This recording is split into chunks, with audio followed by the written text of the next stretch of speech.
That's it. It's done. Was it? Or just blown up. blown up.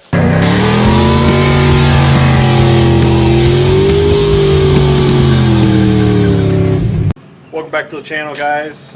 Today we're going to be doing a tune-up on the K10 and show you a few of the parts that we got since we haven't been filming here lately. Tune-up wise, Phil gave me, he had a new cap for the truck. I picked up plugs, wires, rotor, coil's good in it for now. And then as you can see behind me here, we got brand new doors, new rockers, and I also got a new cluster with a 100-mile-an-hour speedometer, which is a nice little upgrade from the 85-mile-an-hour factory one that was in it, and a nice brand new bezel. So stick around and we'll get started. Alright, well, my name is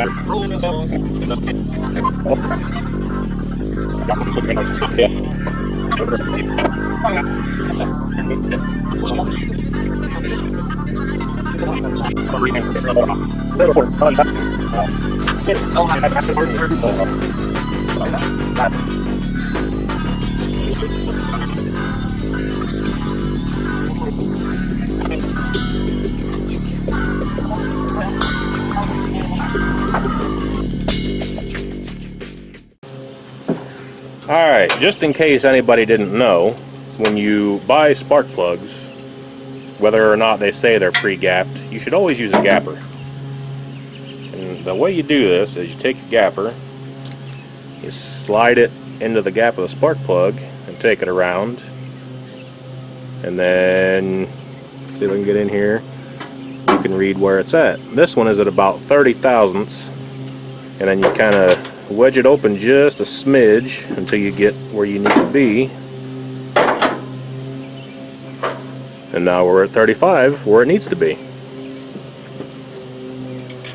And now it's ready to put in. Simple as that. So I wasn't sure when the last time this distributor was out, and if whoever put it back in put it in correctly, as a GM should be from the factory, with number 1 in the right location. So I went ahead and I traced my number 1 spark plug wire and found it on the distributor that's on it, and I went ahead and marked the cap. And this one fortunately was in the right location, but that can get you into trouble if somebody did have the distributor out and has it a couple teeth off and then just turn the cap to go with it, or change the plugs on the cap itself. So keep that in mind if you ever get into something like this, because you could take them all off and follow an online write-up and your vehicle won't run after that. So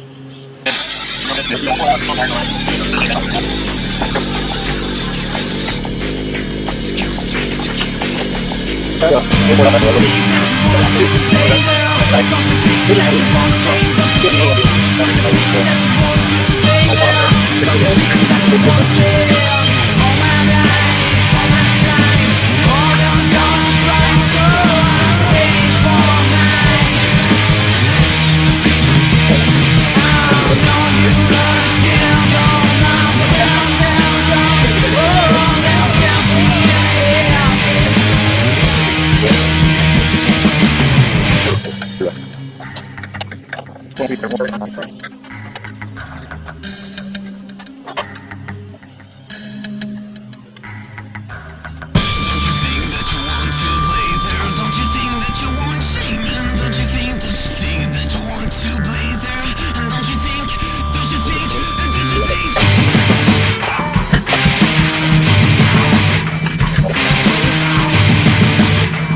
Alright guys, so we got our spark plugs ready to go on, and I know I marked this one earlier. This is number 1 on the old cap, it's number 1 on this cap, and it's supposed to be number 1 as well according to the firing order for the truck. But I had a Fox body Mustang that I bought, and somebody pulled the distributor out and didn't get it lined up correctly when they put it back in, so everything was off. I think it was 3 to the right, so it was way out.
We got the plugs and wires done. Well, the whole tune-up is finished. We're going to change oil in it, but you guys already seen that on plenty of videos, I'm sure. So, next course of action, we are either going to start bodywork, switching the door guts from these to the new doors and getting those bolted on, or we may swap 3/4 ton axles under it before we start that. So, just depends depends on how motivated Phil gets tomorrow or yesterday, depending on when this video comes out. Depending on when you see this. Or 3 weeks ago, who knows? Yeah. But the plan for the truck, like I said, we're going to get the cab situated, all the rust out of there. We got the doors and rockers. We've actually got floor pans and cap corners over at Phil's place on a parts truck. And we're going to swap out a steering column eventually. Somebody's got this one jerry-rigged with a bolt through the column and a push button, so I prefer nobody come by and just steal my truck in the middle of the night. But we'll get that done, get the axles swapped out, and get the bodywork looking good. We're not too concerned with the bed for now. I think eventually we're going to look down south and probably just buy another bed for the truck. But we'll see where it takes us. We'll patch this one up good enough to run her down the road. So like, comment, subscribe, ring the bell, whatever.